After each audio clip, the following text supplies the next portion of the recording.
ये वीडियो यहीं समाप्त करता हूँ। नमस्कार। लाल दबा दिया। मैं सतपाल छाबड़ा, आप देख रहे हैं MKB मन की भड़ास। और आज हमारे पास एक पत्रकार महोदय हैं, नाम है प्रिंस इनका।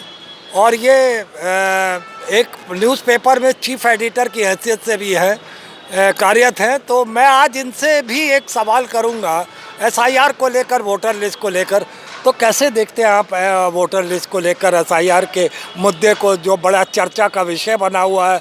SIR तो पहले भी होता था, ये कोई नई बात नहीं है। पर भाजपा क्यों हर चीज़ को एक प्रोपोगंडे की तरीके से लेके आती है?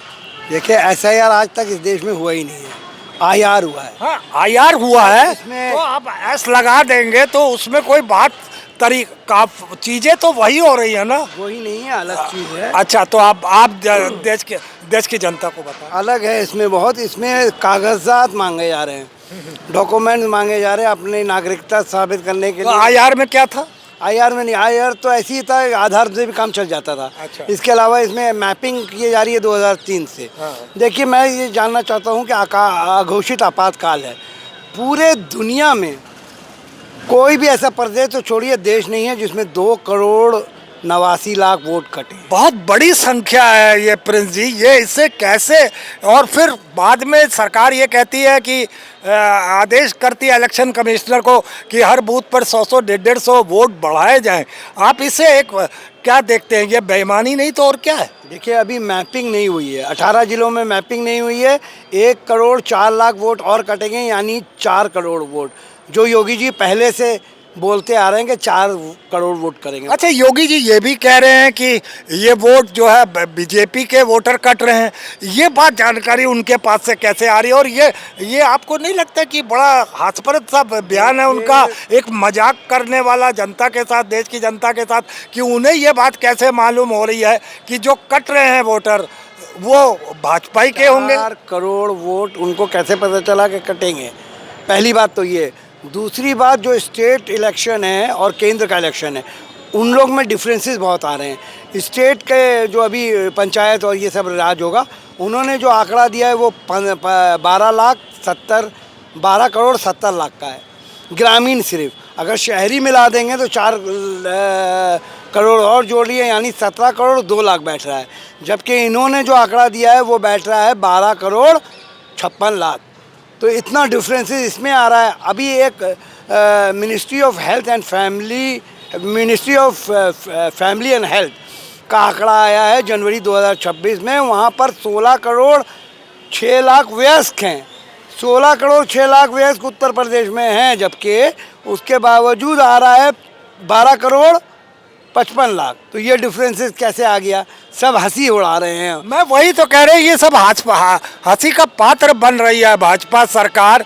और फिर वो कहती है कि फॉर्म 6 लाइए, और फॉर्म 6 के तहत भी आप ज़्यादा जानकारी हमें दें, क्योंकि आप पत्रकारिता से जुड़े हुए हैं, एक पत्र में एक चीफ एडिटर भी है। तो मुझे लगता है कि ये जानकारियाँ हमसे ज़्यादा बेहतर आपको होनी चाहिए। देखिए, 2012 में जो वोटर थे वो 12 करोड़ 70 लाख थे, और आज जो वोटर हैं 14 साल बाद वो 12 करोड़ 55 लाख है, यानी 19 लाख वोटर घट गए।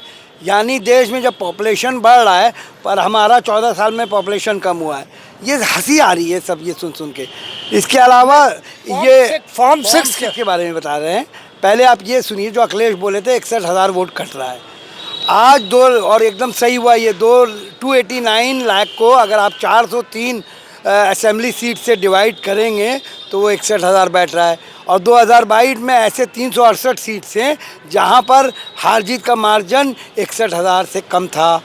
तो इस तरीके तो बीजेपी जीत जाएगी। और जो 6 फॉर्म भर रहे हैं, आप बोल रहे हैं 6 फॉर्म में ये ख़तरा है कि अब जैसे मैं हूँ, मेरा वोट कट गया है, मैंने अपना घर चेंज कर लिया, अब मैं 6 फॉर्म भरता हूँ तो वो गलत है, क्योंकि 6 फॉर्म सिर्फ न्यू वोटर बनेगा। हमको एफिडेविट देना पड़ेगा।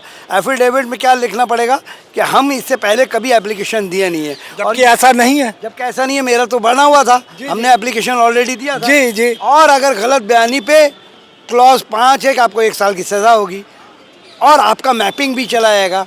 अगर आप 2025 में 6 फॉर्म भरेंगे और आगे भी अगर कभी सर हो गया तो आप 2003 के वोटर नहीं रहेंगे, आप 2025 के वोटर रहेंगे। तो फिर इसका मतलब आप NRC में भी घिर जाएंगे, इसका मतलब मैपिंग भी चला जाएगा मेरा। हम तो 2003 के वोटर हैं, तो इसके लिए फॉर्म 8 होता है, पर ये फॉर्म 6 बोल रहे हैं। अभी गुरपाल हैं कांग्रेस के, नहीं, गुरप्रीत सप्पल साहब। हाँ, सप्पल साहब हैं। सप्पल साहब का भी पूरा फैमिली घर चेंज किया था, उनको भी C ग्रेड में डाल दिया गया है। अब उनको बोला जा रहा है कि आप वो दीजिए एफिडेविट, वो मना कर रहे हैं। वो बोले एफिडेविट हम देंगे तो फिर मेरा मैपिंग चला जाएगा 2003 वाला, और हमको जेल हो सकता है 1 साल का। क्लॉज 5 के साथ एफिडेविट आप कैसे गलत दे सकते हैं? उसमें तो ये लिखा है कि आगे आप आपने कभी एप्लीकेशन दी नहीं है। ये सारी बातें आ रही हैं। अब पंकज चौधरी क्या कह रहे हैं? कह रहे हैं कि आप लोग हर बूथ में 100 से 200 वोट बढ़ाओ। आपको बता दें 1,77,516 बूथ हैं हमारे।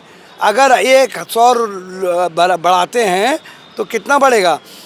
1,77,00,000 वोट बढ़ेगा, और 200 बढ़ाएंगे तो 3,50,00,000 बढ़ेगा। बहुत बड़ी संख्या हो जाएगी सर। चोरी की हुई ना, क्योंकि शिफ्ट तो 2,17,00,000 चोरी के इरादे से तो ये ही है, इसीलिए इन्होंने, सरकार ने जिस तरीके से इलेक्शन कमीशन पर दबाव बनाया है कि हर बूथ पर आप 100 150 वोटर की लिस्ट बढ़ाइए, तो कैसे ये, इसको तो आप एक तरीके से वोट चोरी, अगर जो राहुल गांधी ने कही थी कि ये सरकार जो है भारतीय जनता पार्टी वोट चोर है, तो बिल्कुल सही कहा था। इसमें गलत क्या? 2,17,00,000 ही तो वोट खाली हुए हैं, शिफ्ट हुए हैं। 3.5 करोड़ कहाँ से आ जाएंगे? दूसरी बात, इन्होंने कहा कि 99 फॉर्म भर गए, 99% फॉर्म भर गए। फिर कहा 99 फॉर्म आ गए, हम डिजिटाइज कर रहे हैं। जब 96 फॉर्म डिजिटाइज हो गए तो 18% लोग कैसे छूट गए? उसके बाद इन्होंने कहा था कि हमारे जो डेवलपमेंट सॉफ्टवेयर है, जो डुप्लीकेट सॉफ्टवेयर जो वोटर हटा देता है, वो बहुत कूड़ा है। जब अगर वो कूड़ा है तो आप इस समय क्यों उसको यूज़ कर रहे हैं? बिल्कुल सही बात। बहुत सारी सवाल आ रही है जिसका जवाब ये नहीं दे सकते हैं। अब जो पंकज चौधरी कह रहे हैं कि हर बूथ में 100 वोट बढ़ाओ, अगर 100 वोट बढ़ाएगा तो 6 लाख वोट रोज़ बढ़ाना पड़ेगा। अगर 200 वोट बढ़ेगा तो 12 लाख वोट रोज़ बढ़ाना पड़ेगा, जो असंभव है 1 महीने के अंदर। तो ये सब देख रहे हैं, ये बहुत लतीफ़ा के तरह लोग हंसी उड़ा रहे हैं चुनाव आयोग का, कि इस तरीके से खेला जा रहा है और आम आदमी को मूर्ख बनाया जा रहा है। ये SIR नहीं, ये धांधली है। देखिए आसाम में SIR नहीं हुआ, एक भी वोट नहीं कटा। तो इसका मतलब वोट नहीं कटा, जहाँ जहाँ सर हुआ सब जगह वोट कटा, पर आसाम में SIR नहीं हुआ तो वहाँ वोट परसेंट एक भी वोट नहीं कटा। तो इसका मतलब पंकज चौधरी की वजह से और केंद्र की वजह से कहीं ना कहीं इलेक्शन कमिश्नर अपने आप को सरकार के अधीन पा रहा है, बिल्कुल जैसे उसने, मतलब कहते हैं ना कि 2 पार्टों में पिस रहा है वो। मुझे ये इलेक्शन कमीशन बताया कि ये डिफरेंसेस स्टेट और केंद्र में क्यों आ रहा है, और जो वयस्क 16 करोड़ 6 लाख हैं वो कैसे हो गए, और डुप्लीकेट वो सॉफ्टवेयर का आपने यूज़ बोला था कूड़ा है, तो आपने क्यों किया? तमाम सवाल आ रहे हैं, इनका जवाब नहीं मिल रहा है। और वोट पे वो 4 करोड़ वोट काट दिए जाएंगे। और 6 फॉर्म को सही करिए, 8 फॉर्म लाइए, उसमें ट्रांसफ़र वाले वोट बढ़ेंगे, वरना कोई भरेगा नहीं, भरेगा तो फंस जाएगा। जाहिर सी बात है, अगर आप जैसे 6 फॉर्म के बारे में जो आपने बातें बताई, उससे तो लोगों में जो डर होगा उसकी वजह से शायद कोई अपना वोटर लिस्ट में नाम कराना भी ना करे, पसंद भी ना करे, वो डरे भी। तो ऐसे में क्या है, आपको नहीं लगता कि चुनाव एक तरफा हो जाएगा इस तरीके की धांधली की वजह से? जब कोई वोटर अपना वोट नाम डलवाने ही नहीं जाएगा, वो 6 फॉर्म भरेगा ही नहीं, जो कि आप कह रहे हो कि 6-8 भरना चाहिए, फॉर्म 8 भरना चाहिए, और वहाँ अगर वो 6 फॉर्म नहीं भरता है, नंबर 6 फॉर्म नहीं भरता है, तो कहीं ना कहीं वो अपने उससे वंचित होता, वोट देने के उस पर वंचित होगा जो। और अगर भर देगा तो इस बार कुछ नहीं हो, पर अगले बार SIR नहीं होगा, इसका कोई गारंटी देगा चुनाव आयोग क्या? अगर अभी 4 साल पहले बार बोलने लगे कि आप अब बताइए NRC होने वाला है, आपका मैपिंग कहाँ होगी, तो 2003 वाला तो कट जाएगा। आपको ये बताइए सर, हम बहुत अच्छी बात कही, आप ये बताइए 2011 से जब अभी तक जनगणना नहीं हो पाई है, जाति जनगणना की ये सरकार बात करती है, गणना की बात करती है, ये SIR की बात करती है, तो आप इसे कैसे देखते हैं? जो बात आपने अभी कही कि क्या गारंटी है कि अगली बार करेंगे, मैं तो ये देख रहा हूँ कि 2011 से आज तक जाति जनगणना ही नहीं हुई, और सवाल तो बहुत है कि जाति जनगणना भी कराएंगे और ये भी एक तरफा इलेक्शन हो जाएगा। 368 ऐसे सीट है जहाँ 61,000 से कम मार्जिन में हुआ, वो हट जाएगा, बीजेपी आराम से जीत जाएगी। ये इल्लीगल है, असंवैधानिक है, इसको जल्द ख़त्म करना चाहिए। जय हिंद, जय भारत।